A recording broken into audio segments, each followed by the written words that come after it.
PWO, PWO, PWO, PWO, PWO, PWO, PWO, PWO.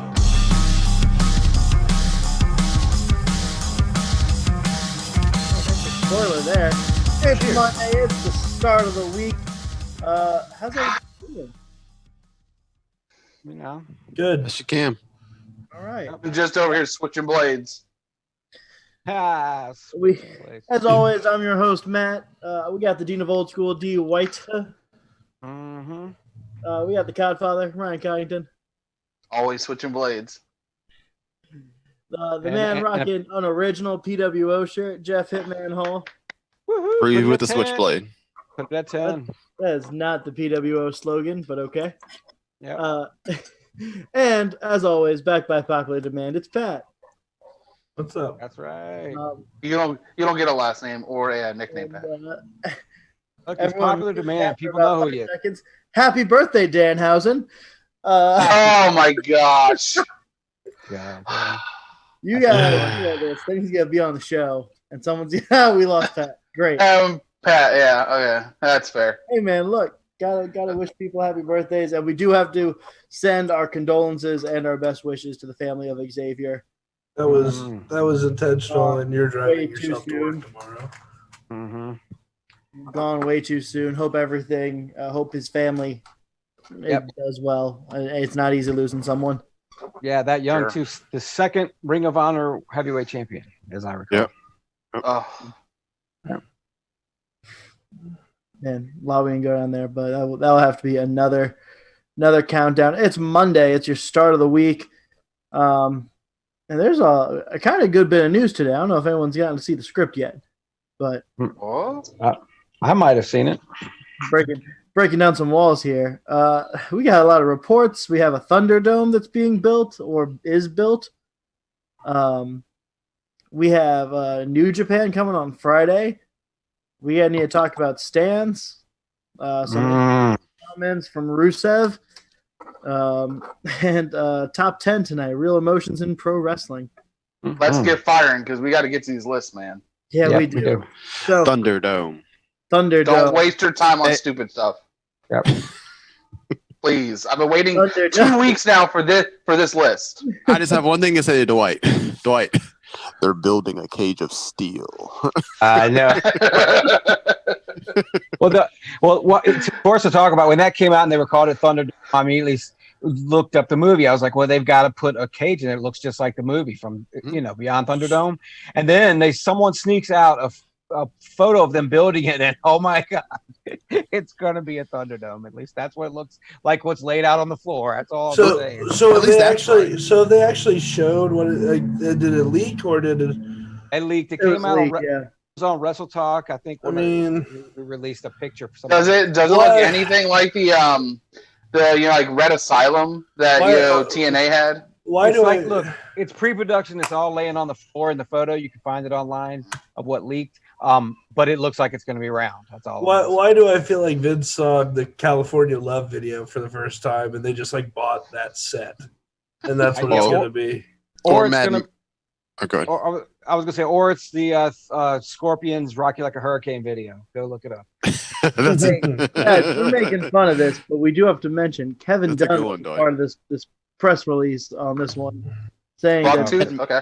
this is going to be more production value than we've seen. It's going to be on par or better than WrestleMania. It's going to feature drones. When there's entrances, you're going to feel a part of it. Oh boy. Is this A lot of for the Hey, pay per view after SummerSlam? This is for SmackDown. This is for SummerSlam. This is for Raw and SmackDown the next week. Oh, It's so Payback. Thunderdome is the new permanent. It's while they're in the Amway Center. Yeah. Are they going to do underground in the Thunderdome?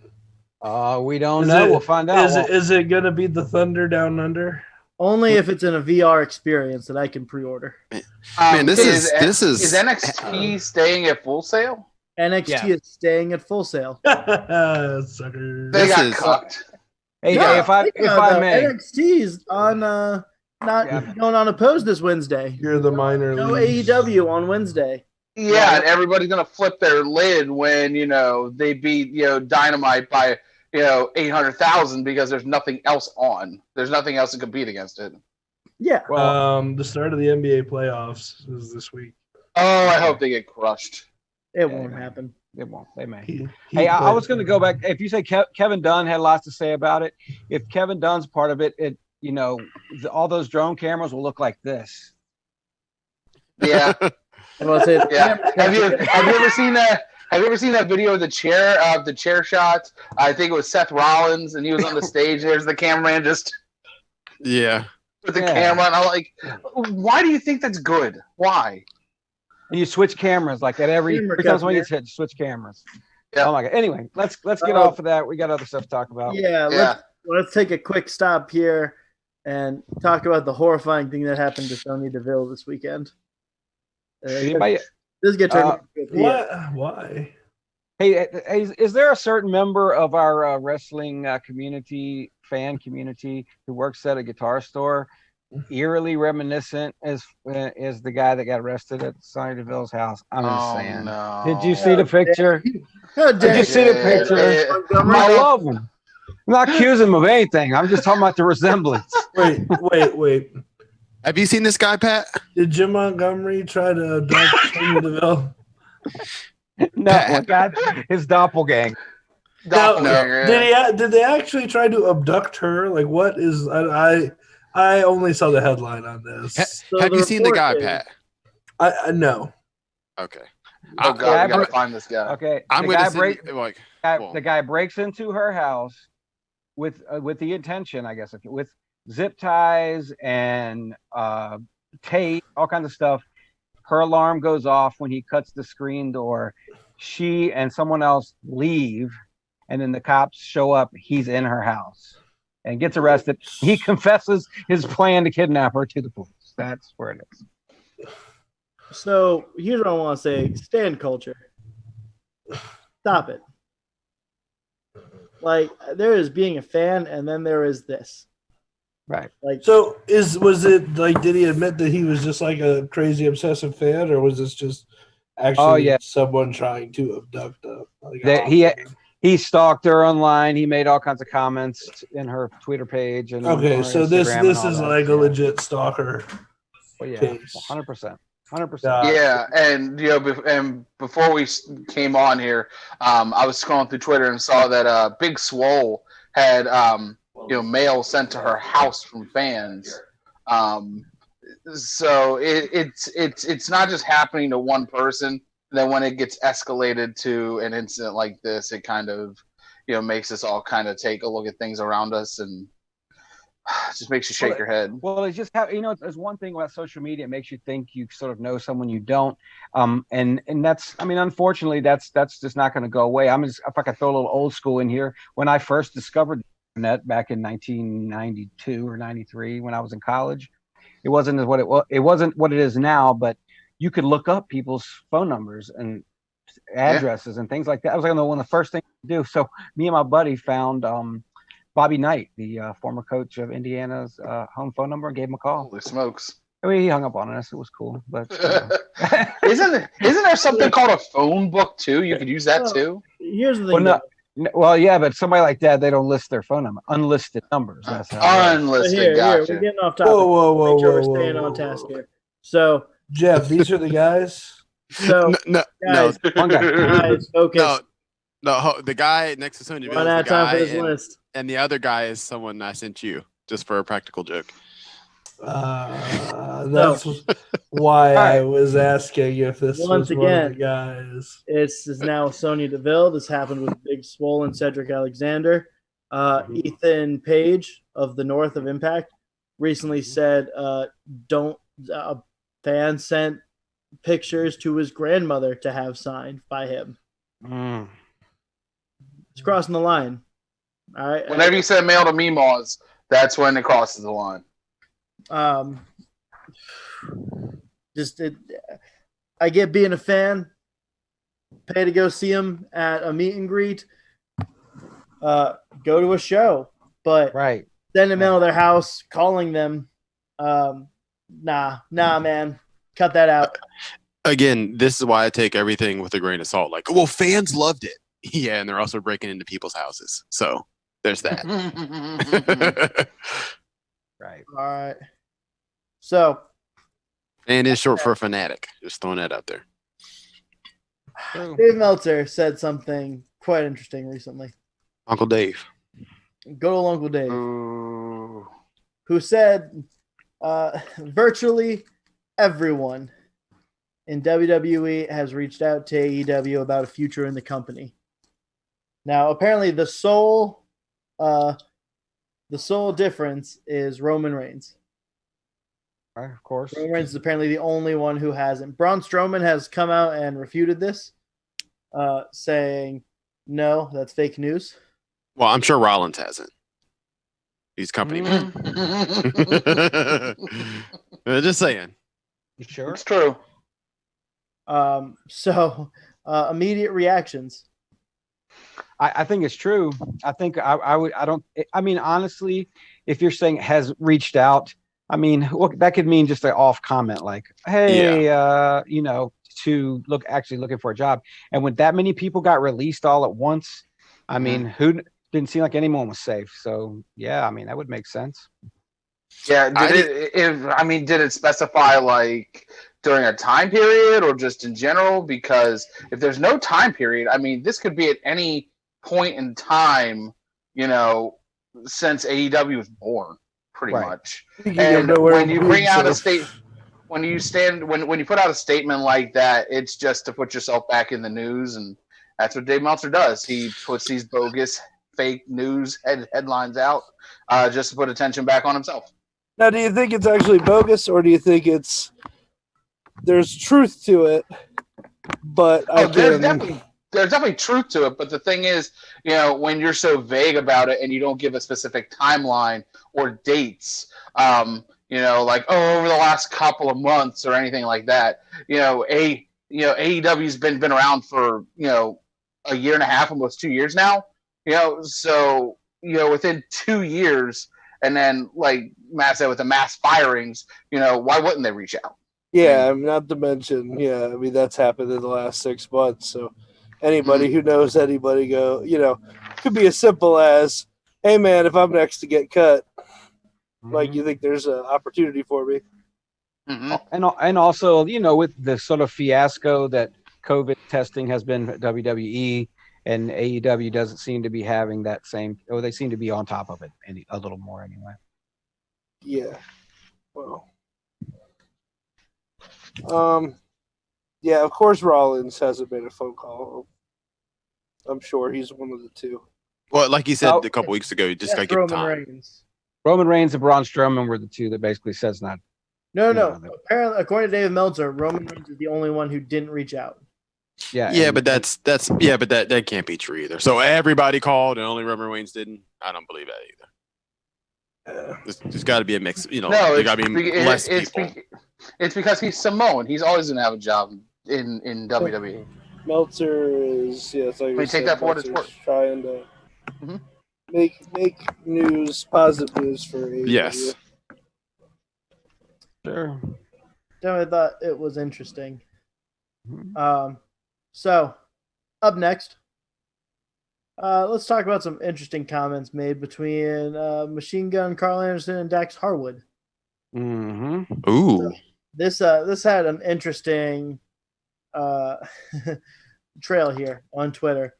So Carl Anderson had someone respond to a tweet, and it showed the Click, and I believe it was the NWO. Right. Well, the Click and it was the Click. And Gallows, Anderson, and Finn Balor, all too sweet in the middle of the ring. And Anderson replied with one of the biggest missed opportunities in pro wrestling. And Dax Harwood chimed in, talking about how all the friends got to beat the Revival up, hit all the signature moves. Me and Cash left in Gorilla while everyone else high fives. I punched a brick wall. Building to the future, babe. And this is the whole reason. Anderson's response is why we are talking about this. Killed you guys without even building us. Explicit man, I have so much hatred for 5 certain people. I'm gonna name them soon. Hope you're well, babe. Wrote Carl Anderson. He also tweeted out, if they all knew how much they all truly hate each other, I wonder how that would go. Yes. It must be a prelude into, Shawn Michaels' appearance on Raw tonight. Definitely an interesting comment. Are you naming names there, Ryan? Is that what you're doing? Well, I mean, the blade always switches. Yeah. Okay. So do you want us to guess who the 5 people are, Matt? Is that where you're going? I think we all know who the 5 people are. It's the Click. Oh, okay. Yeah. Okay. Well, I'm just no, yeah. Well, and plus, those we had with Scott D'Amore even got involved a little bit, sort of hyping up that there might be some working together with Impact and FTR, and that's awesome too. As far as that goes, as I don't think this is a surprise to anybody. I mean, obviously they're hinting at things we all sort of know what he's talking about. I mean, there's only a track record of these guys doing whatever the hell they want and burying people and treating people like shit for 35 years now. But like it always is, nobody cares. It's fine. It's the Click doing Click things. Yep, got it. Well, at the end of the day, Hall and Nash went down. Hall especially went down a spiral. Nash does anything for money at the end of the day. I mean, that's what the bottom line is for him. And before he tears his quads again. And Shawn Michaels is born again. All right. All right, Bret Hart, calm down. All right. Moving on here. Rusev made some interesting comments talking about how he actually looked up to Vince McMahon a lot, wanted to learn from him. And at one point, he outsold all of his merchandise, outselling Roman Reigns and AJ Styles.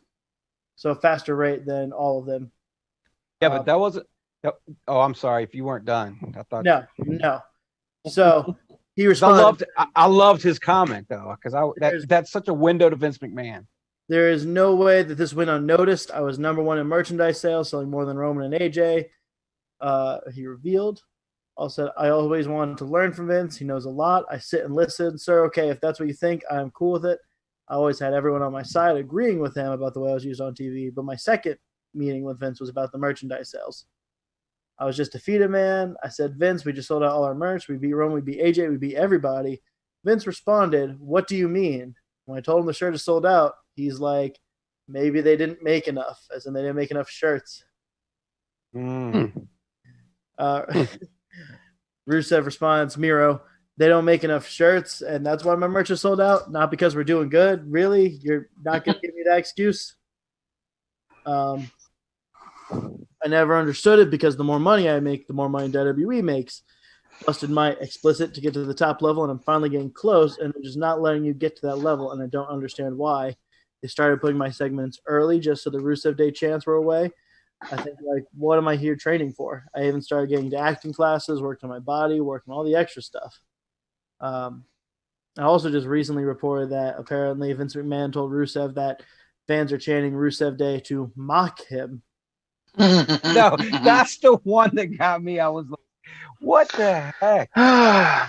That's a clueless old man right there. Well, no, that's because he should be coming out there with a pooper scooper, like Vince gave that Vince gave Mox. Yeah, and it just goes to show you how, and this is not a surprise or brand new, fresh news to anyone. It just goes to show you how out of touch Vince is, and that if it's not something that he has created himself, that he will not take any part in the success. He will continue to push whatever he has created. I think it's worse than that, Ryan. I really do. I think it's a mirror into what I've said all along. Vince McMahon has utter contempt for wrestling fans. He hates wrestling fans. And so if wrestling fans like something, he may begrudgingly get it over just to exploit it and then run it in the ground like he did with make a list. I mean, Stone Cold Steve Austin, for instance. But for this, it's like he's so out of touch. Funny you should say that. I mean, you sit in the arena, you hear the chants, you saw it every week. Oh no! It's like it was so over, and then No, they're Yeah. mocking you. They're mocking you and buying all your T-shirts because that's what you do when you mock someone is you buy their merch. Oh yeah, absolutely. What an idiot. Anyway, All right, we got 2 more things for news, and then we're hitting our list here. So Let's burn through it. Burn it. List.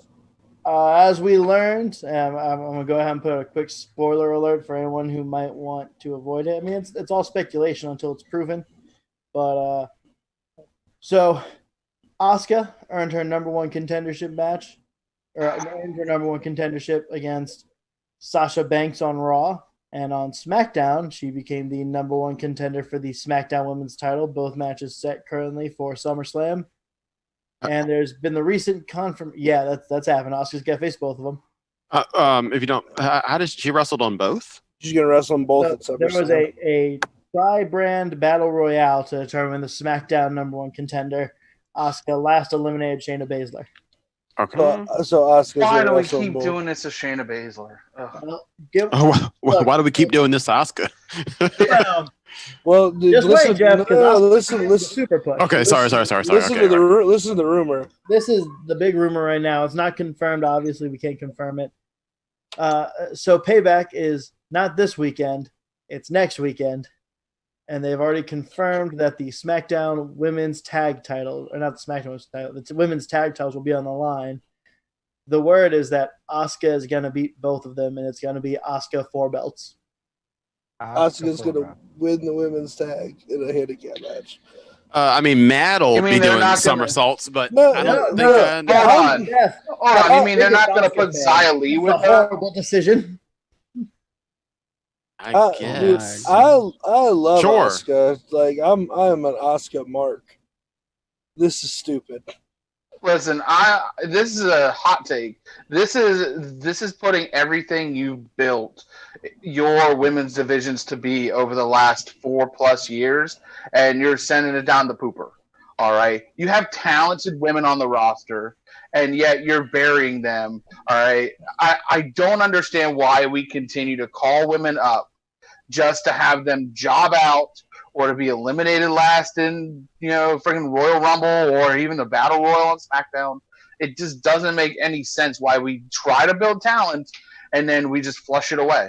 I don't understand. Okay. I don't understand how you can look at how WWE books their women's divisions and complain about AEW's women's division. That's right. That's what I don't get. Well, Well, AEW's I- is just and I'm bad. not- WWE's well, isn't. But that's You know what what I'm I'm saying. That's what I'm saying. I'm not saying anyone here. I'm Yeah. saying like the general wrestling audience Yeah. like gives AEW so much shit. But like if you look at it, Hashtag the- give the- AEW women a chance. but they're Yeah. they're stuck in an no-win situation with Statlander and Britt Baker being hurt because you only got 4 women that really can wrestle, and you Mhm. can't have them just continually beating each other or continually losing to the same people, or you bury them. So like Well, AEW's doing what they can, but like WWE has the deepest women's division and In the any world. wrestling promotion, and it's the worst booked. Yeah. Oh yeah. Well, I'm going to give this about 2 more minutes. I'm gonna just throw it. It's a WWE trope. I mean, it goes back to the '80s when Hogan was a champion, and you just brought up heels to feed to him to always lose. And so Yeah, they but had there's these a big The difference alliance to between end Hulkamania. But there's a big difference between Hulk Hogan and Absolutely. Nikki Cross losing to Sasha Banks, Yeah. Bailey. Is there though, Yes. Oh, absolutely. or do we just decide who the top people are and they stay the top people? Can't- That's what it is. I mean, in that sense, you're correct. The difference is like, and maybe You I'm li- wrong, but You liked Hulk Hogan? No. but Pat, but you're right. You're right, Bailey Pat. has turned off the TV heat. I don't think she has good heel heat. Not if you ask wrestling Twitter. I know they think. Yeah, she's but amazing. wrestling Yeah, Twitter but we wants also just had wrestling somebody. Twitter wants Naomi to be a champion, And she's won one match this and, year. and likes the Bellas as women wrestlers. If you like No. women wrestling, it's insulting to put the Right. Bellas in the same breath as any of the workers we have out there right now. Yeah. Those fucking ring rats. That's awful. Said All right. So, coming up this Friday is New Japan Strong, and we have our finals of the New Japan Cup in America. Any guesses? Anyone know who it is? Yeah, I know who it is. Your finals are I don't Ken have to get. versus Dave Finlay.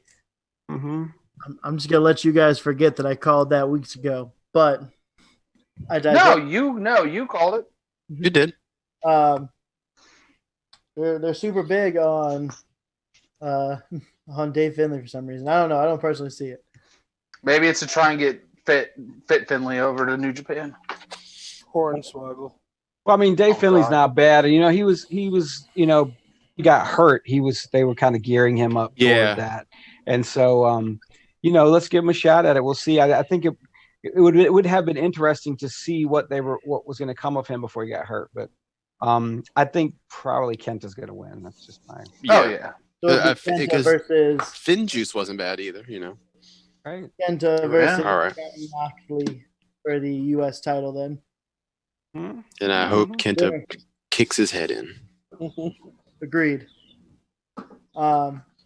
And also, I guess we're getting the return of Jay White. I guess Eh, that should be talked about.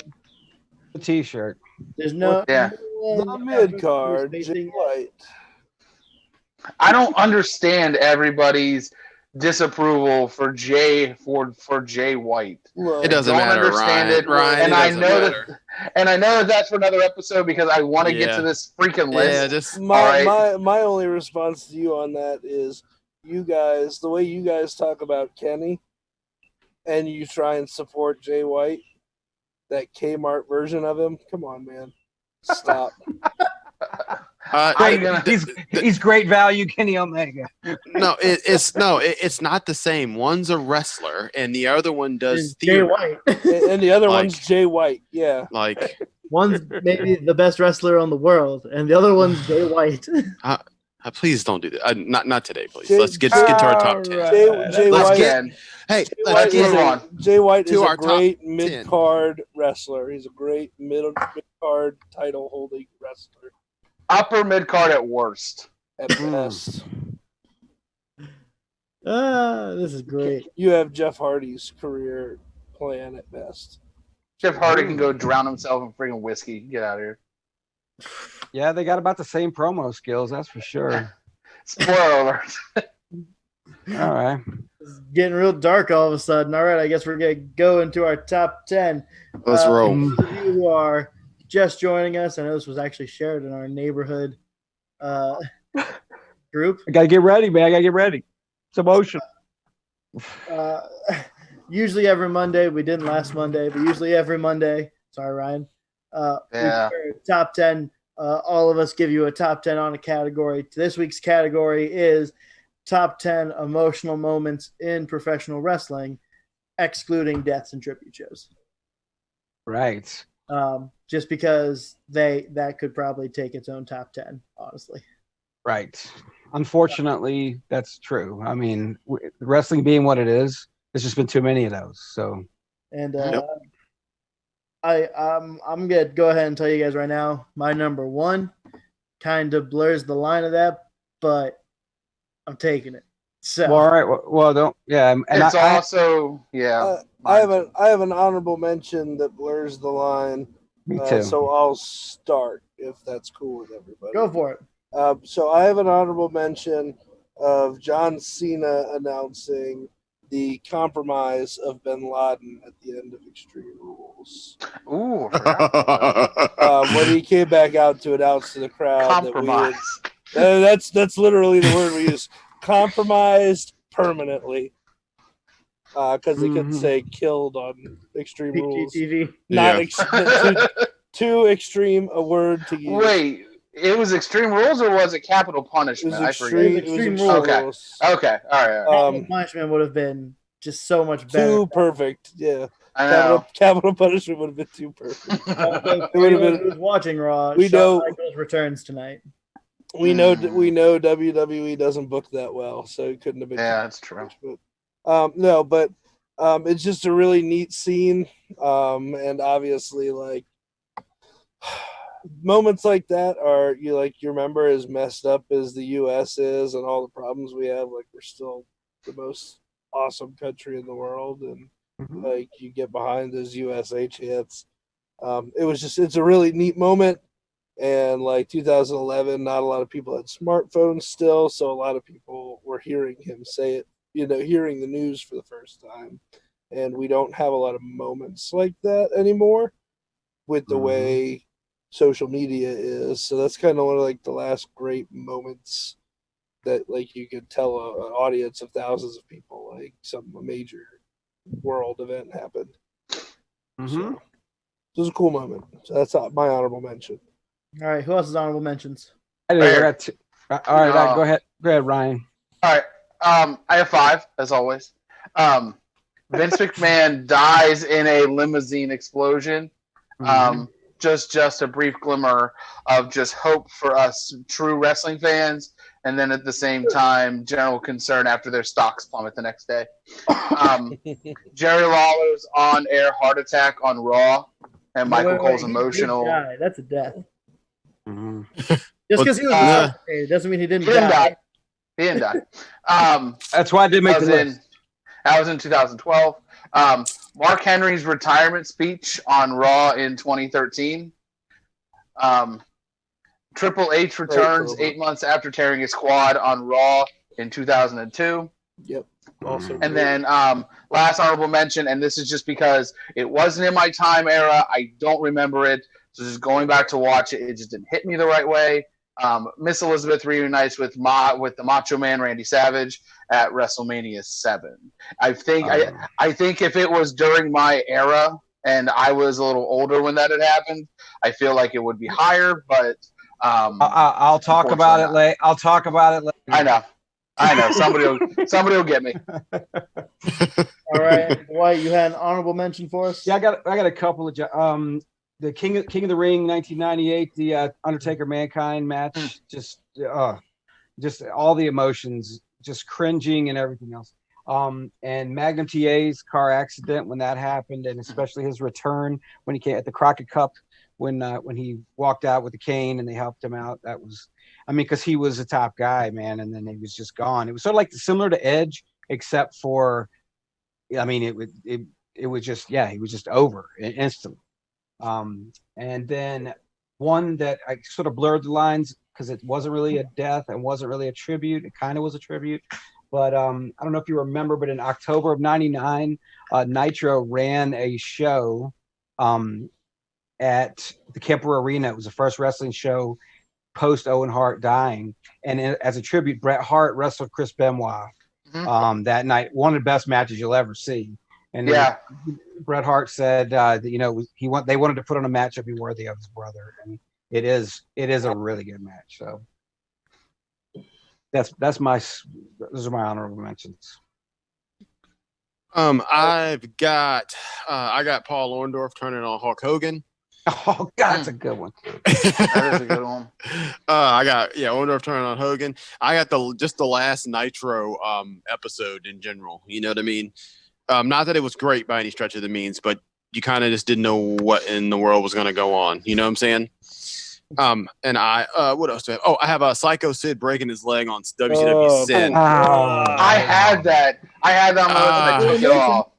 I just watched it live, so I remember my mom screaming like, my mom, his leg looked broke, like, yes, because it is. Yes, Mom. I know you think wrestling's fake, but referee's discretion. Spoiler alert: that is not on the network. Oh no, it's gone. And I also the pay-per-view is on the network, but they cut away to something completely different, and then they just go back to the ring, and his leg, the bottom third of his leg, is just hanging there, you're why would like they you're show? fishing. Why would they show that, but not the break? Looking at it, just but looking at it just flopping is worse to me. That as someone who has blown an ankle out and seen their ankle flop like that, the flopping that's part is of the the whole worst thing. That's the worst part. That's part of the whole thing. He ate the pin. Yeah, he did. He ate the pin in that match. I don't remember that. That's awful. Well, and until I saw Anderson Silva against Chris Weidman. That was Guys, the we got 23 worst thing minutes. I'd ever seen. Okay, let's go. All right, let's go. Let's roll. I'm going to start off. I got number 10. This is a personal one. I'm ready to accept the criticism. Miz winning his first WWE title. Oh my gosh! That's on my list too. It's fine. No, I mean this list Oh is what my it means God. to you. No, this list is Yeah, what it means to you. It's true. It's Uh, true. And for me, and I'm sure Pat's going to say something very similar, like Miz is the equivalent of longtime wrestling fan, gets in the business, makes the dream come true. Like, He's no if Mikey Jeff Whipper. Hall somehow suddenly made it to AEW and win their world title, Jeff Hall winning the world title is going to be number one on my list. John D's already putting the work in. Trying to. All right, Pat, go ahead and give me your number 10. My number 10 is one that put butts in seats. It was Mankind winning the WWE Championship after Shivani spoiled it for Raw. Mhm. That was a cool moment. Good for Mick Foley. I'm not even a very big Mankind fan, but that was a big moment. And it was the turning of the tides of the Monday Night Wars. So Mm. Here we go. Jeff, hit us with the number one, number 10. Number 10, again, this list is what it means to you. Number 10 is Macho Man Randy Savage getting bit by a cobra, a venomous cobra by Jake the Snake Roberts. God, that's so good. Hey, listen, you can call it what you want. When you're watching it as a baby boy, I mean, it's real to me, damn it. You know what I'm saying? So, he Well, gets that cobra, he bit him for real. I can tell you the backstory off air, but he bit him and he gets up and he looks like he's all wobbly and he can't fight. And I mean, you can hear a damn pin drop in that place. Yeah. All right, Ryan, number 10. WrestleMania 30, 2014. That is Brock Lesnar breaking The Undertaker's undefeated streak. I know there's a lot of dislike for The Undertaker on this show. I'm half only because Sarah's a mark for him. But I didn't think in my lifetime that The Undertaker would have his streak broken at that point in his career. It should have been broken the year before with a CM Punk, but it wasn't. Yep. But just once they got the 1, 2, 3, agree to disagree. Once he counted the 3, you could hear a pin drop. Like nobody thought that out of all people on the roster, that it would be Brock Lesnar breaking the Undertaker streak. Oddly enough, is the most believable person who beat him. Right. True. All right, You're right. D. White, number 10. Okay, of course, mine's not going to be a 10. I did mine a different way, like I always do. I have gimmick lists, so I got two lists of 5 because you said emotions, and I couldn't talk about people dying. I went with anger, like the things that really made me angry, and then the things that just made me jump up and down in front of my television. So I sort of went with excitement, happiness, and anger, revulsion, sort of thing. So so I don't end on a bad note. I'm going to start with the bad. So number 5 for the things that really, really, really made me mad was when Pat Lilly walked in and told me that Goldberg was going to be defeated. And just, don't even want to talk about it. It's just the revulsion. And it was like all hope had been lost. Honestly, that's how I felt. Mm-hmm. Thank you, Pat. So I will start number 9 because 9, 8, and 7 are my anger ones. Okay. Number 9 is all of the horrible matches WWE has put on during COVID. Specifically Money in the Bank and the Street Profits Viking Raiders dumpster fire match. Okay. They're horrible. I hate them. And that's all I have to say about mine.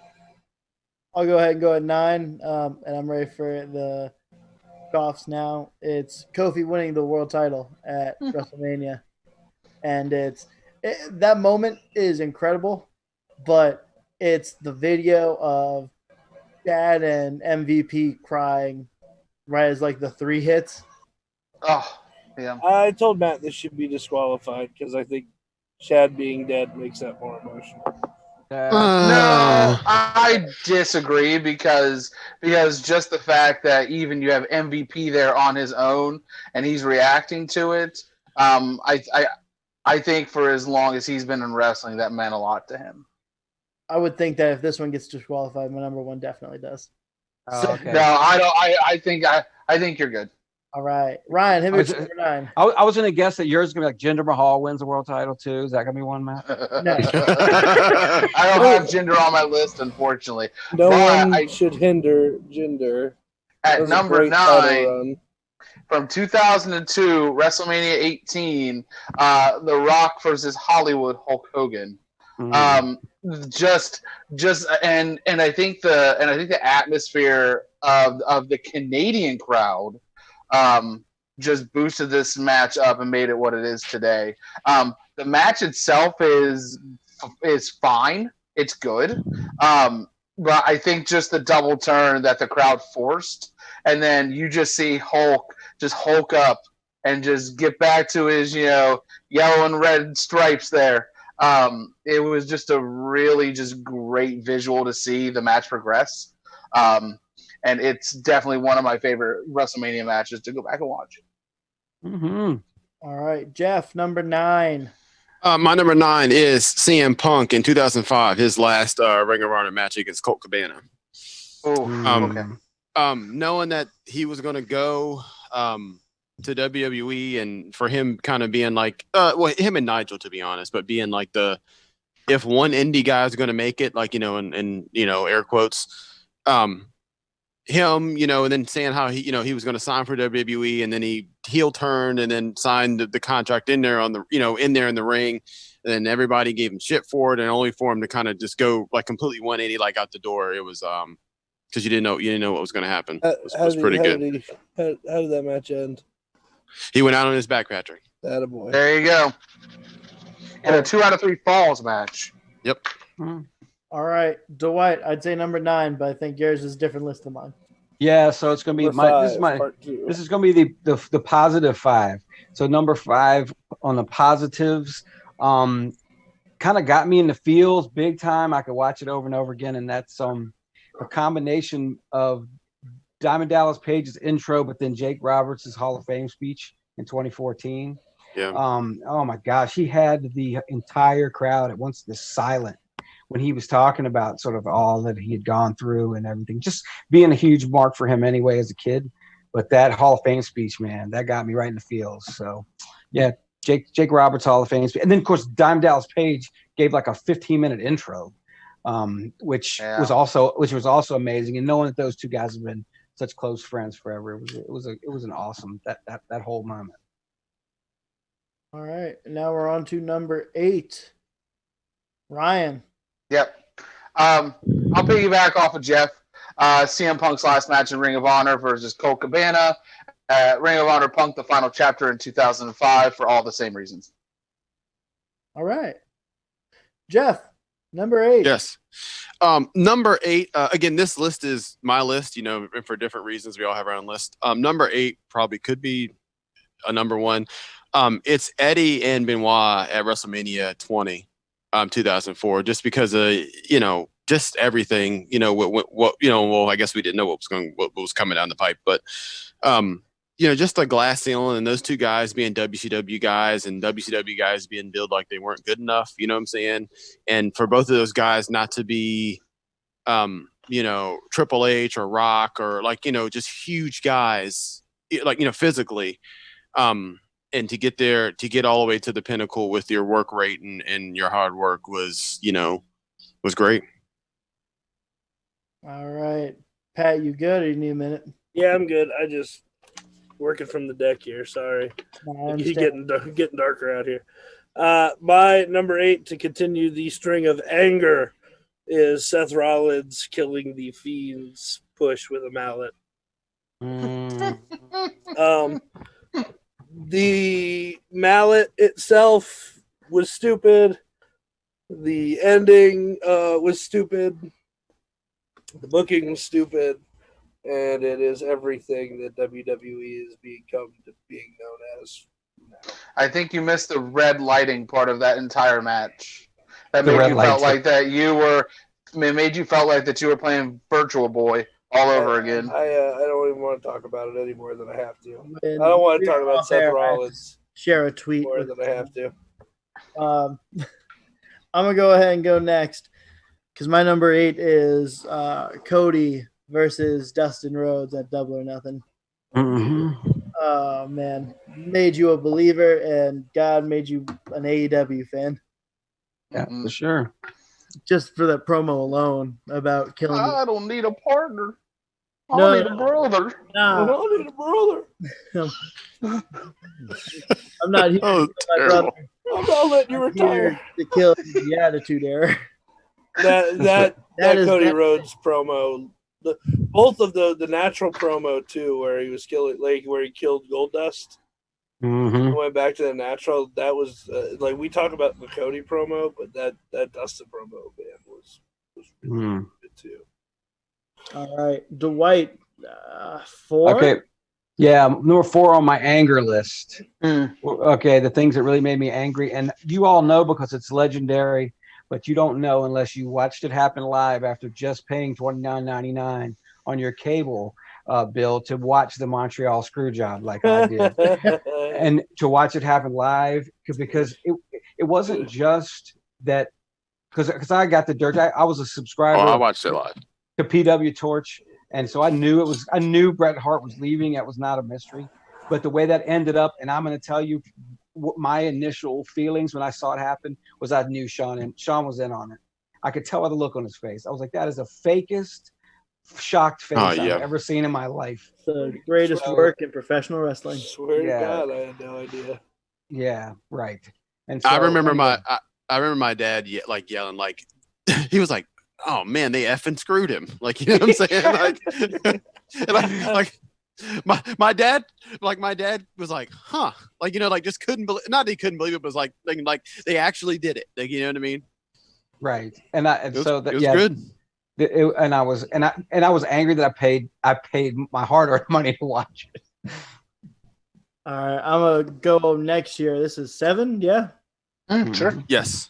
7. I have a promo that I was not alive for. It is Oh. Hard Times, baby. Oh, you mean Yeah, hard okay. times, Hard Daddy? Times. Hot that- times, daddy. Hard Um, times in this nation. That might be number 1 on a very different list that we should do sometime soon. But Hard Times, man. That one hurts me, and I feel that one emotionally. I mean, there ain't nothing like working a job for 30 years and they giving you a watch and then bring your computer in and take your place, Daddy. The Might be the my greatest. mom comes to mind immediately. It might be the greatest wrestling promo of all time. It's up there. I can tell you It that might- right now. we could have some serious arguments. Put your hand out. It's touching my hand. You Yeah, feel that yeah. we watched that today before the show. Yeah. 36 years later, and it's You get a John Wayne name drop? oh my god. Pat, you're talking. Give me a number 7. My number 7, I cheated. It is everything Goldberg has done upon his return. This is my last anger one. That is just heal it up. The special moments. Dwight already said the Fiend, but also, he did the Kevin Owens too, and we forget about that, and that sucked just as much. Like that dude coming back and winning any world titles is a joke. That guy sucks. I hate him almost as much as I hate Seth Rollins. I wish that they would both go away forever. Okay. And 7. All right, I'm going to jump in for my number 7, and so off my huge things that I really enjoyed list. Okay, and this is April 13th of 1997. I also paid my hard-earned money from working from 2 to midnight at a home for troubled youth to watch the first ECW pay-per-view, Barely Legal. And I watched a 53-year-old Terry Funk win a triple threat match with Stevie Richards and the Sandman, which gave him the opportunity to go against Raven for the ECW world title and defeat him for the EC. And, you know, you talking about, like, I saw Terry Funk when I was a little kid. He was wrestling. You know? He was a world champion, like, when I was, like, in kindergarten. And so he's been around, but just the sympathetic character that he played in ECW was just, you know, I mean, he was the baby face of baby faces, and Raven was, I mean, it was just so improbable at the time. It was complete opposite, you know, but it's great. And I watched, and then of course he had to win the triple threat match to get in there, to get in it, and he did and won the title. Of course, if you've seen behind him, you know, beyond the mat. Yep. I mean, the behind the scenes of that match is in there too. It was a great moment. Terry Funk, Barely Legal 97. All right. And Ryan, now you're number 7. Cool. 2011, TNA Victory Road, Sting versus Jeff Hardy. This one hits me a little. Yeah, this one hits me a little harder. Only because, you know, if you're not fit to compete, you need to eat the bullet, figure out a different exit strategy, and not waste 10 minutes of the dang pay-per-view, which I paid for, and that even pissed me off more. But you have Bischoff come out and just stall, like, oh, it's a no disqualification. Oh, but I'm going to make this fair. And just stalling for God knows what reason. And then you can obviously tell from the jump, it takes Jeff a minute to get out from behind the curtain. He's freaking stumbling down the Rockway. It's so sad to watch, and I know he's had his problems, and it's pretty appalling that in 2020 WWE is putting him in another alcoholic storyline where he's having a bar fight. I think it's disgusting, and I think it's appalling. But it's probably on the same plane as TNA management letting Jeff Hardy wrestle drunk and high off of his butt. And then the fact that fans are chanting refund and Sting agrees. He's like, yeah, I know. And that's exactly what they did. It forced a company to give a full refund to everybody that bought it. Yep. All right. Jeff, 7. My 7, it comes from 1999. It's a Nitro, and as much as guys listen, as much as I love me some Hulk Hogan, if you want to talk about just the crux of the crux of WCW and, you know, nepotism, it is the finger poke of doom. I remember my dad just being livid. You know what I mean? I mean, just being absolutely livid. And I just remember watching, thinking, like, you know, because I hated Nash. I still can't stand Nash. But, like, you know, it reminded me of maybe like a I mean, not AEW, because that's terrible, but, like, you know, just guys smoking and joking with their friends. You know what I'm saying? Like, and that's just kind of what it was. And that's fine. But when that bleeds out, you know, like you know, into a storyline maybe, but when it bleeds out on national television with an angle and, like, you know, like, we'll just do this because it'll be funny. Yeah, well, if it's 5 of you guys riding in a car to the show, yeah, it sounds like a good idea there. But when it's, you know, 2 million eyes on the product doing it, that's another thing. And that was just absolutely absurd and absolutely terrible. It's funny how that went over and they didn't complain or say anything about it. But then when Russo sent Jeff Jarrett out to do the same thing, Hogan got on the mic and buried it. Well, no, it got buried. Is it? But remember, that was a part of the plan. Right. Well, yeah. Hey, are we on to the next number? Because I want to jump in if we are. Yes. Start it up. 6. All right. So this is my number 3 for the things that piss me off the most. And it's the finger poke of doom from January 4th, 1999. Me and Dwight are the same person. I keep telling you. Yeah, it's true. Where I had this little cushy baseball that I won at the Claw at King's Dominion. I grabbed it threw it at the television. I did. I was. Did the I was- stuffing come out of it? No, it didn't. And thankfully I didn't break my television because I couldn't afford it to buy another one. But let me just say, yes, that. Oh my gosh! Don't even. You already said all needs to be said, but it was the most insulting thing of a wrestling fan I've ever seen. I will go next because this is my stretch of amazing WCW moments. And at 6, it Finger is. poke of two. It is no. For me, it is when that feud was going on with Kevin Nash. There's a 6-man tag, and Hogan comes back out. He's wrestling with Goldberg and Sting, and he comes out in the yellow and red for the first time since the heel turn. And Shivani and Heenan, as much as I didn't like Shivani when he was in WCW, him and Heenan put it over so perfectly. And of course he goes right back to being Hollywood. But in that moment, if you were a Hulk Hogan fan, even if you loved the NWO, and even though the WCW theme for Hulk Hogan is not nearly what the WWE theme is, it doesn't matter when that guitar riff started hitting. And Brother. Hogan came out wearing the world title in the yellow and red, and he rips his damn Beautiful. shirt off, and the damn roof on the place explodes because Hulkamania is running wild. You damn right, Pat. It is the apex. It is the apex of what pro wrestling is. And hey, Dwight. And you can fight me on that. And Dwight, you know what? He's got the red, white, and blue running through his veins, brother. He's American made, I heard. He's American made, which is almost an American male. Yeah, American male. We're talking about former WCW guys. Mm-hmm. Ric Flair's retirement. Mm. Yeah. I don't need Oh, to say yeah. anything else, I feel. No. I mean, now looking back, but like Yeah. at the time, looking at through those lenses, yeah, because it's just everything rolled into one. It's just a lot to unpack. You know what I mean? His retirement speech was just great. Absolutely Yeah. great. All right. Ryan. Mhm. 6.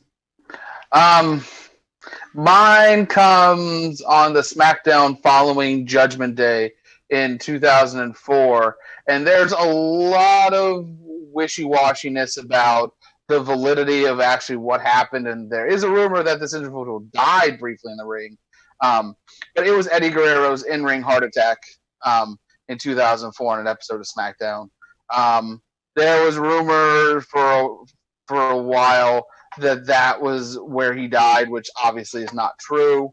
But going back to watch it, it was JBL and the Dudleys against Eddie, Ray, and I want to say Rob Van Dam. And Eddie Guerrero, he just got the hot tag, and he's working everybody, and then just stops. And you can kind of see him just fall to a knee and then fall to the ground. I think it was Bubba who was the live man. JBL just tags in and forces the referee to do a quick count.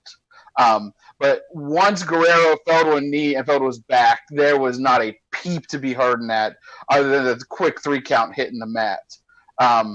If you watch Judgment Day, and this is the one where he bladed really deep, you watch that and then watch this back to back. It's a miracle he didn't die there, because it was definitely something going back. You're like, huh.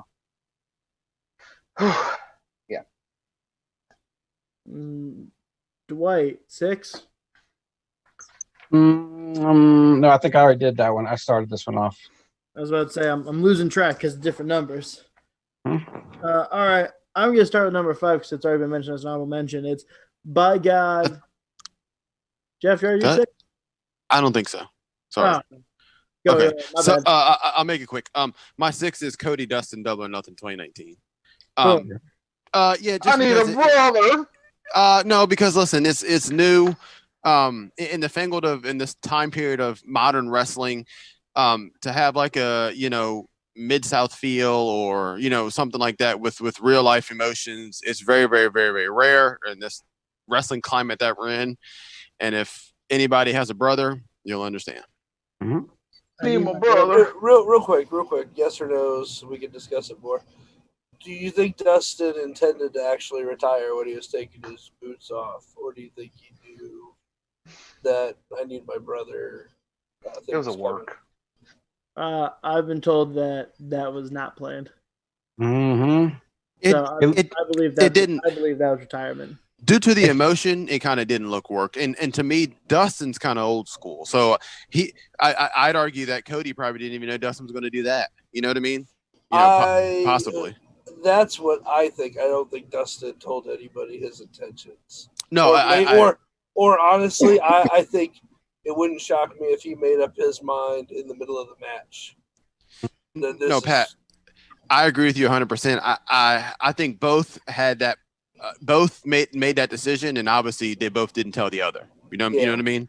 Huh? Which made it great. Yeah. All right. My number 5 is By God, He's Broken in Half. And I specifically mean Jim Ross.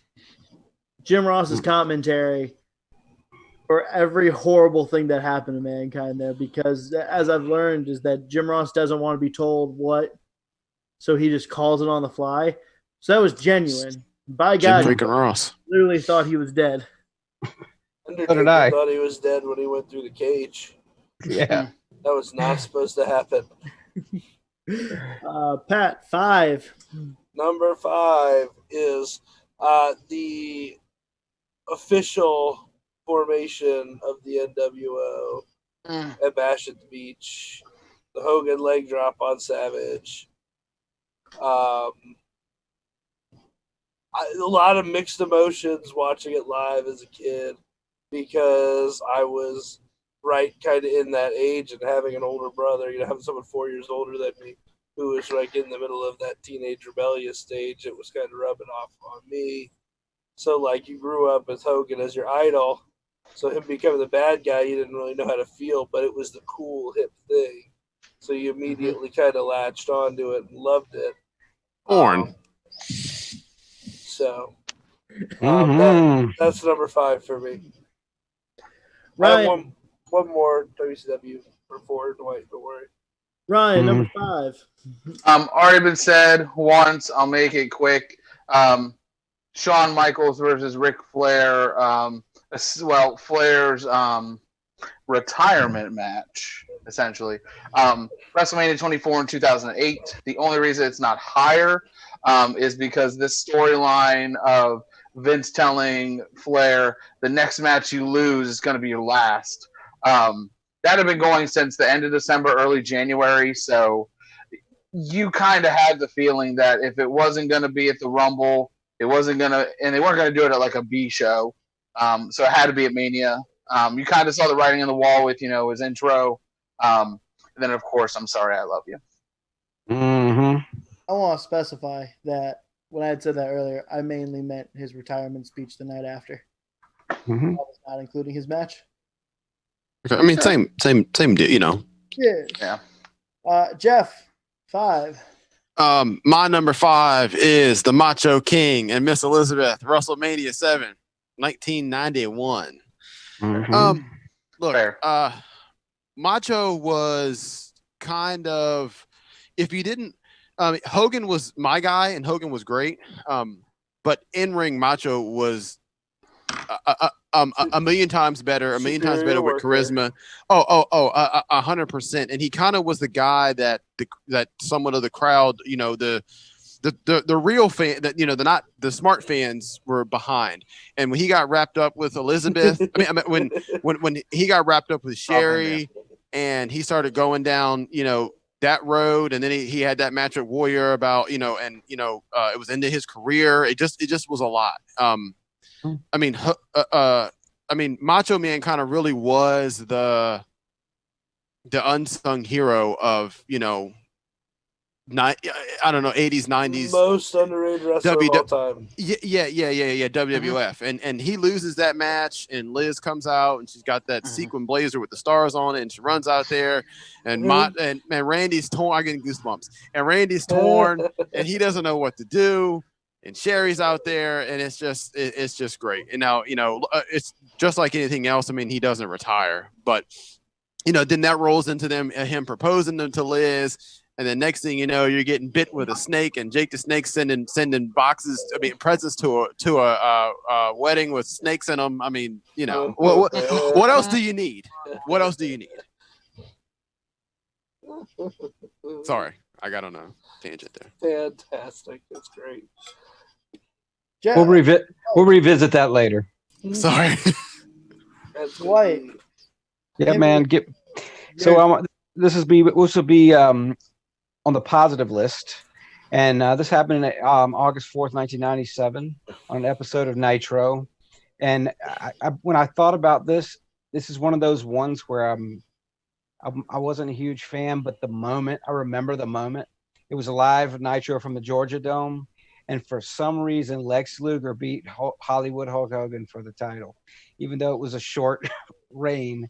But at the time, you had from July to all the way through of 96, it was like a year and a half. We had nothing but the NWO running roughshod. They didn't lose. They beat everybody down, or you joined them, one of the two. And that was the first time that you saw a little bit of a chink in the armor of the NWO when Lex Luger beat Hogan. Was that the same Nitro? Because I always forget if it's him or Sting, where the end of the Nitro is them celebrating the backstage, trying to wipe the NWO off the world title with like beer and stuff.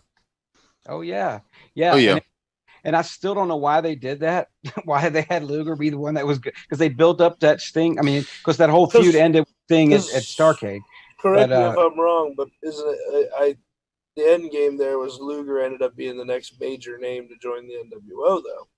Yeah, but I don't. At that time, he was one of the few. You had your diehard WCW guys, and he and Sting and the Horsemen and those guys. But I just remember when he beat him, it was so unbelievable to me that it happened. I was just so happy.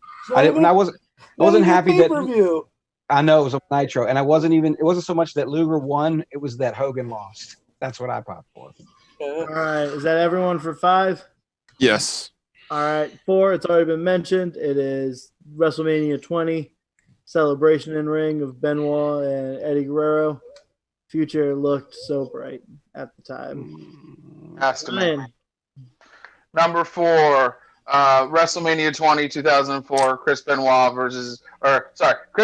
defeats Triple H by making him tap, and also Shawn Michaels in a triple threat match, and then the emotional embrace with the confetti falling around. Well, I mean, it ended the reign of terror. I mean, I don't know if anyone could ever end that. Pat, 4? Number 4 for me might be my favorite moment in wrestling ever, which is funny because it ironically has nothing to do with actual wrestling. It was the night. This is the boldest. It was one of the boldest moves by Nitro, but just they pulled it off so perfectly.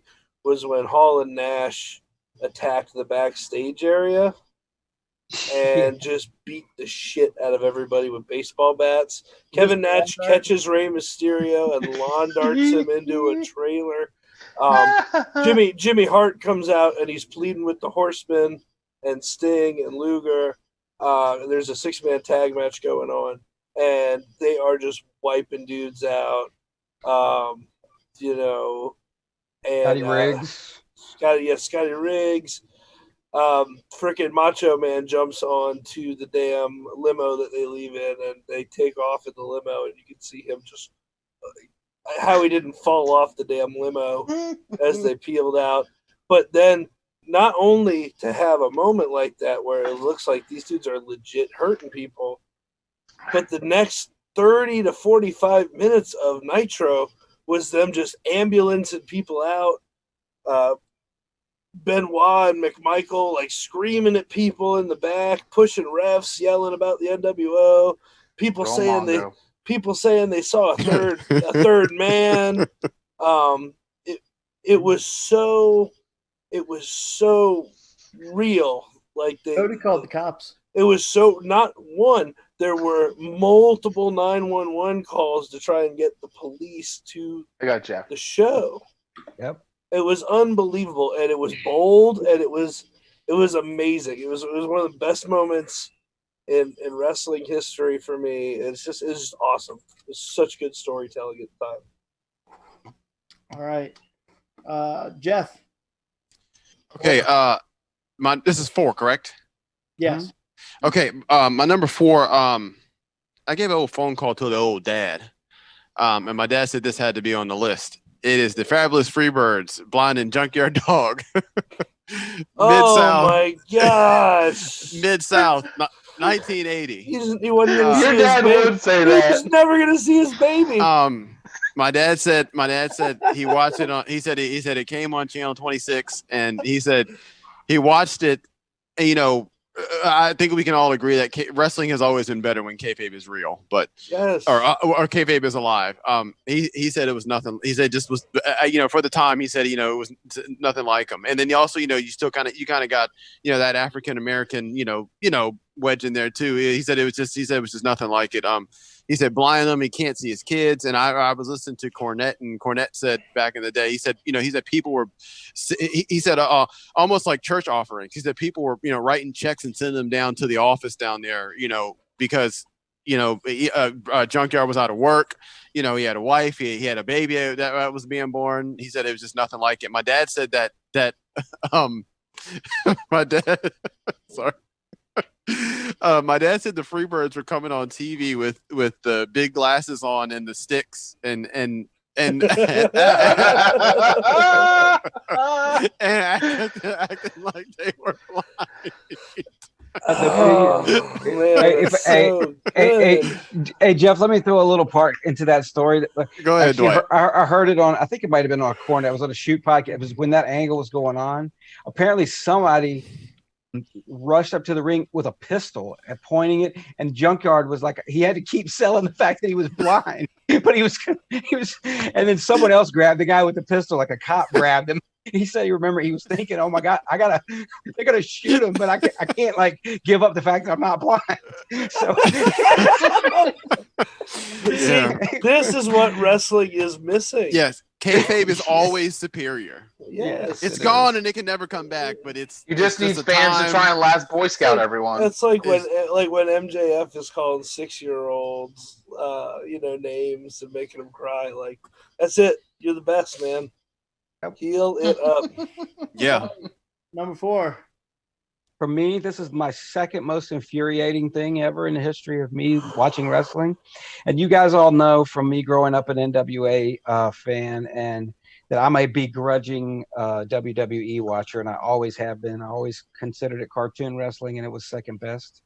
So in 2010, was that it? When it was announced that Hulk Hogan and Eric Bischoff were coming to TNA to kill it. Oh yeah. I Dang, was so forgot about. I was almost done with wrestling for permanently. Really, I was like, is Hulk Hogan just going to wreak havoc on every single thing I love and kill it? Because he's killed WCW, now he's coming to kill TNA, and he did. He killed it. And so, yeah, Hulk Hogan to TNA. And how in the world they act like that was a good idea, I have no idea. The worst part is even the biggest Hogan marks, like myself and Jeff, will tell you, like, you knew from the beginning, like, this is bad. No. Guys, we got heel Jeff Hardy out of it. Well, Kinda. hold on. I don't know. Orlando Jordan kind of gliding from the sky wrapped in like caution tape and then walking to an area like 2 feet away from the commentary table where there's some like frosted tip guy and a girl and then somebody spraying lotion on somebody else. Mhm. What? Ruin Yeah, TNA. Is that everyone for 4? Yeah. Yeah. We'll start off. 3 for me is I'm sorry, I love you. Mm. That one moment is better than all of Ric Flair's retirement because he didn't stay retired. Mm-hmm. But there is few moments as perfect as that in professional wrestling. Pat, 3. Gonna get the most heat of the night, I think. But I need to explain myself, I think. And that is the Miz cash in on Randy Orton. Mm. So look, the best times in wrestling are when it's real. And I remember watching Miz on Real World. Mhm. I remember watching everything with him leading up to it. And for every kid that grew up a wrestling fan, who wrestled their siblings in their living rooms, who broke their parents' couches, Sorry, Mom. Stitches, staples. the Miz personifies all of us because that's not a dude that should have or ever would have made it. And even though he was supposed to be like the biggest heel, and for a while there he was the biggest heel in the company after winning that, you couldn't help but see the smile and the tears. And it's a raw emotional moment. And it's just one of those things where this is how I would feel if I ever won the world championship. And like in a way, like Miz kind of did it for all the average fans, and that's how it felt to me. So that's why it's so high on the list. All right, Jeff, 3. 3 again. I don't have to explain myself. You guys can kiss it. WrestleMania 6. You got Hulk Hogan versus the Ultimate Warrior, the Ultimate Challenge, and coming from a guy or from a kid, Hogan just doesn't lose. I mean, he just doesn't. Mm-hmm. And and he put Dwight's over. probably threw himself, out of a window or pulled all of his hair out. But yeah, the fact that Hogan lost, That's true. I cried and I couldn't handle it, and it was a life lesson on adversity. You know what I mean? Hey, I did do the same thing. Yeah, Listen. I mean, champion versus champion. I just it was kind of everything. My brother liked Ultimate Warrior. I liked Hulk Hogan, and it just it was like a clash of the Titans. Not working wise, but just Your front running brother, of course, is an Ultimate Warrior fan. Well, Yeah, he's also a Triple H mark for what that's worth. Yeah. But the anyway. only thing I hated about that was that they had to do it in WCW very, very poorly, and that is like one of the very few wrestling matches that's painful to watch. It was they tried to pass the torch from Hogan to Warrior, and it just didn't work because Hulk Hogan is the ultimate draw. Warrior screwed it up. He is. Well, if I may add my thing, I hated both of them, and because I was a Jake the Snake Macho Man fan, okay, in those days, so it didn't work because Ultimate Warrior was not Macho Man. All right, well then, Dwight, hit us with your number 3. Number 3, and the second, the second of my positive happy ones. Number 2, we'll go back, and I won't dwell on it very long because it's already been on the list. But other things that happened the same night. Was we had the last match of the Hart Foundation that night. We also had the beginning of the streak as the Undertaker made his debut at WrestleMania 7.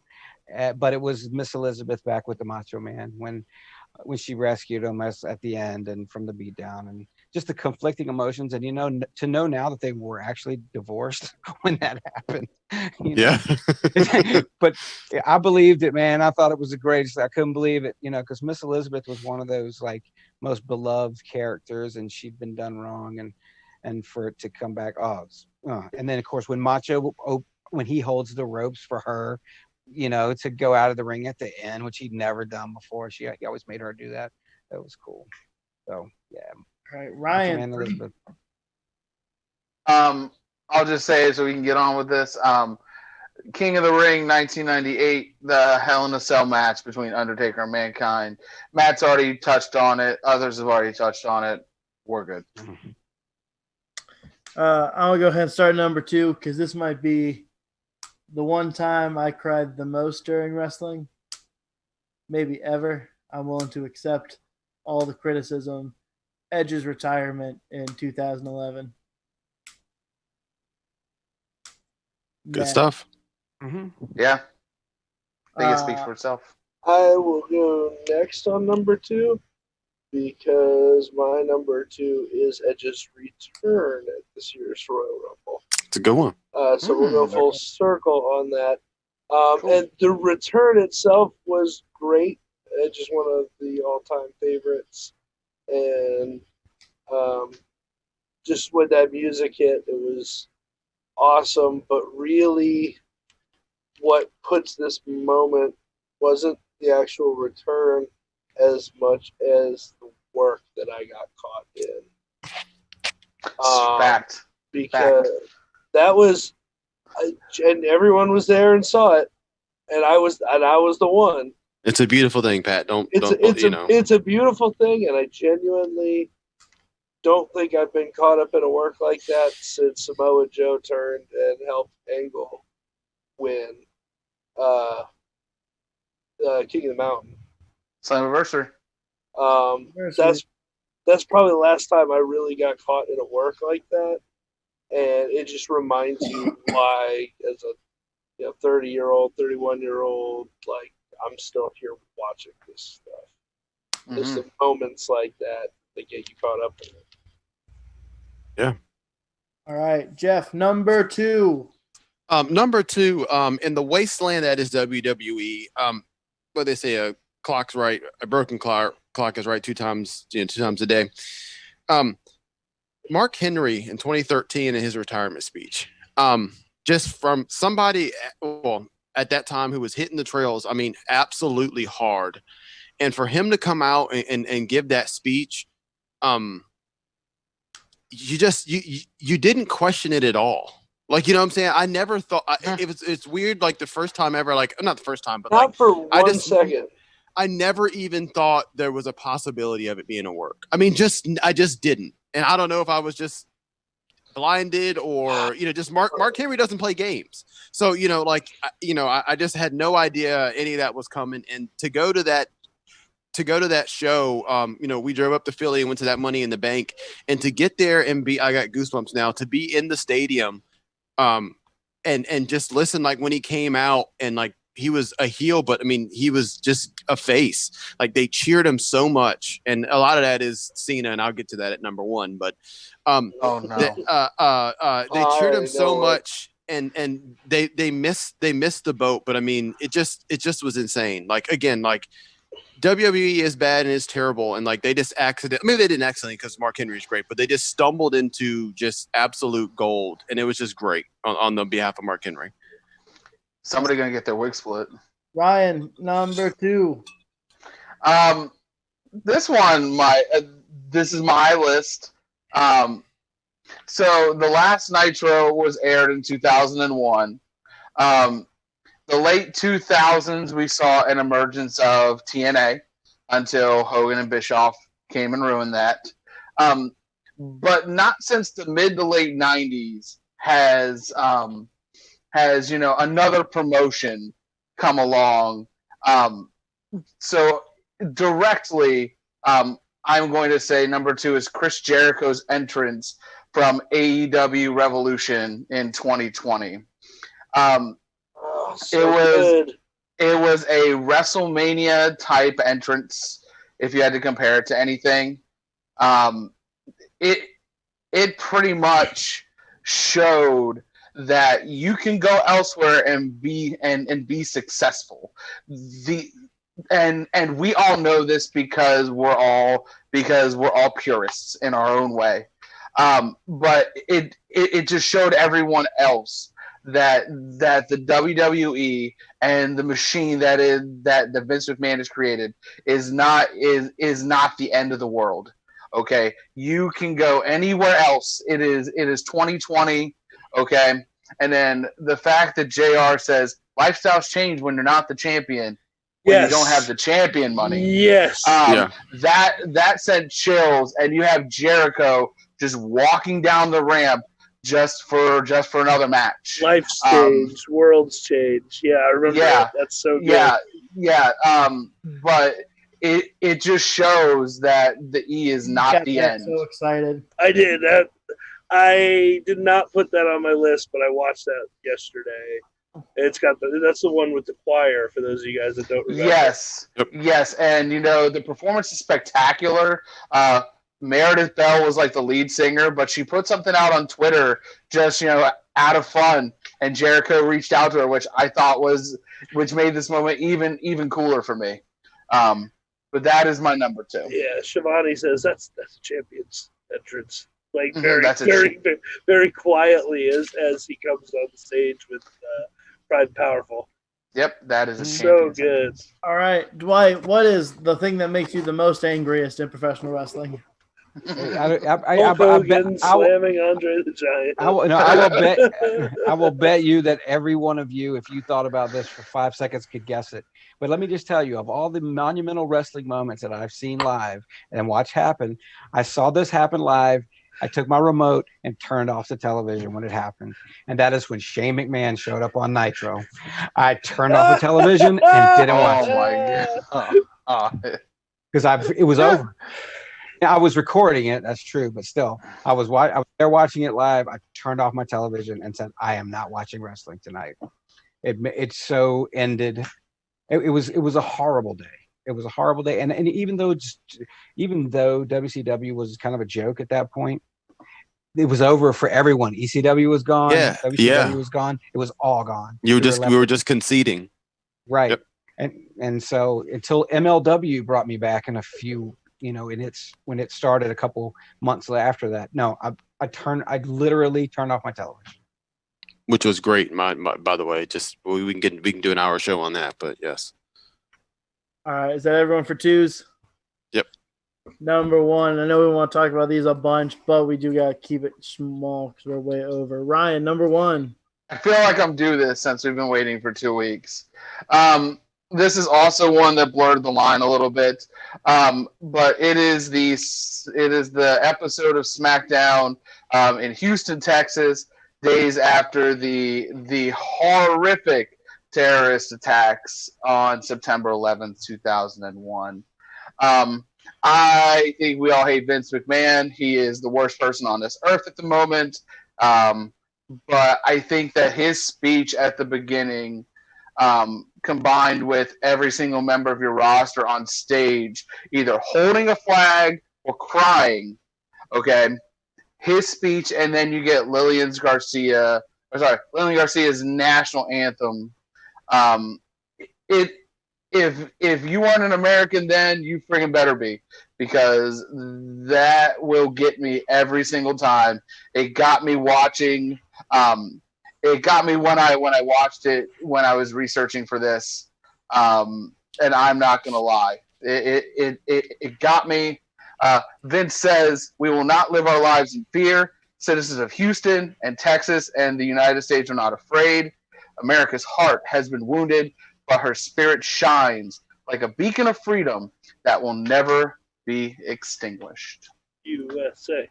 USA. I'm going to go next because mine is the singing of the national anthem 2 days after 9/11 on SmackDown. It was the first mass gathering following 9/11. Yep. And everything that Ryan just said. So, Pat, hit with your number 1. So I had a lot of problems with this one. I first put "I love you, I'm sorry," but then I DQ'd it because of Flair's shenanigans after. Then I had Benoit and Eddie at WrestleMania, and I felt like it was too close. I think, even though it wasn't directly involving their deaths, I feel like we look more fondly at that because of their deaths, so I disqualified it. And I came to something I referenced a few weeks ago because I really went down the rabbit hole with it. I actually didn't see this live, but when Ron Simmons power slams Vader and wins the world title for WCW is my number 1 moment, because I really think you look at guys like The Rock, you look at guys like Kofi, Mark Henry, that is the moment that the door opened for African American wrestlers. It's the Jackie Robinson moment, if you will. Even though he wasn't like the first, black wrestler, but you look back on how many guys held the world title. Since is still a small number, but just the crowd reaction, and then going back and listening to guys like Flair and Arn and Sting talk about that moment recently, really, like, man, I sat in my room listening to YouTube stuff, like kind of like getting teary eyed listening to it. So I can't imagine what it's like. We talked about the moment, if you watch the YouTube clip of it, a dude running from like a black guy running from like the back row all the way up to the very front to Washington. Logan! He has the number one. So that's it. It's Ron Simmons winning WWE World Title. Caprice Coleman's thoughts on that are always what I go to. Logan. He has the number one. Daddy. Hey, buddy. Is it Tokyo Pimp? It is. All right, Jeff, hit us with your number one. My number one is 2011 is the CM Punk pipe bomb. For me, it was the guy for the indie guys and the purists. It was our guy. CM Punk was our guy. And for him to sit up there on WWE Vincent Kennedy McMahon televised show live and drop Ring of Honor in New Japan, I'm sure that went over a lot of people's heads at the time, you know what I'm saying?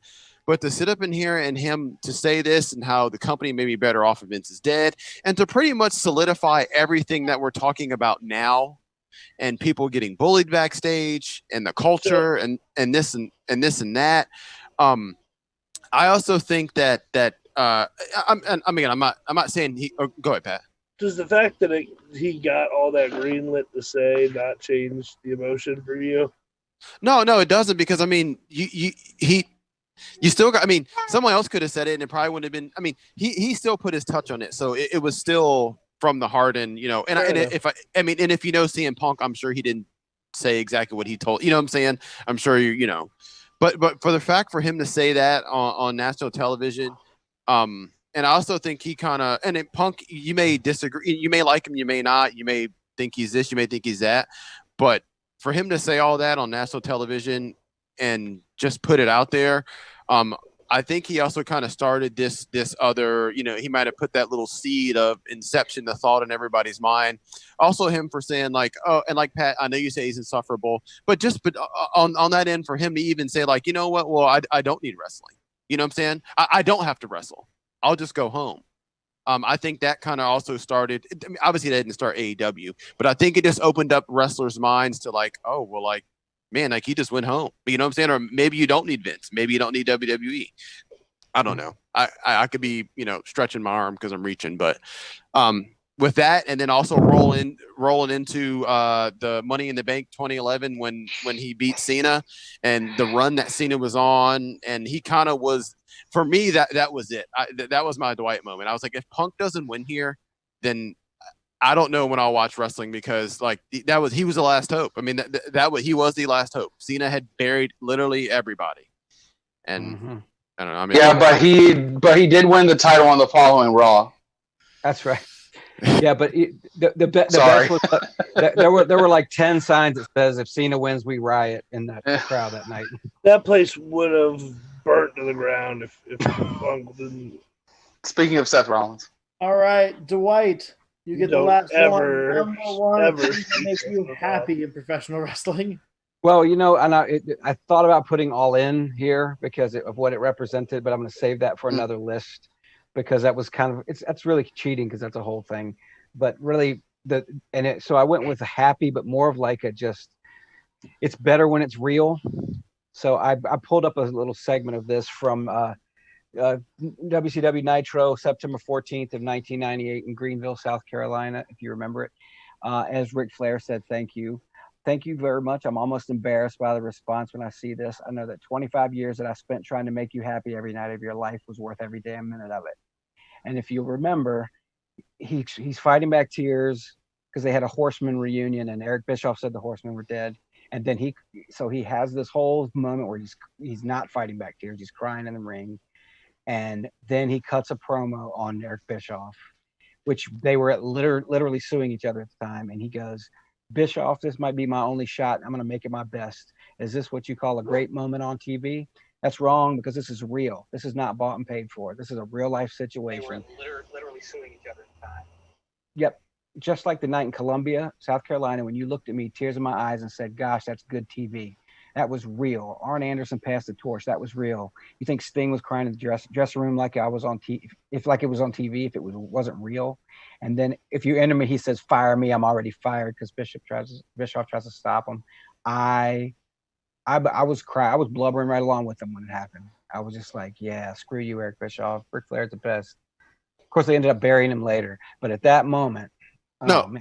No, Dwight, you're right. And then Nash and Hall, and then they did, made fun of Arn and all that, because imagine like the Click people doing Click things. But we'll leave that for another show. So it came after that, and Flair just shot on Bischoff, but he got so worked up he bit his lip, and his lip was bleeding.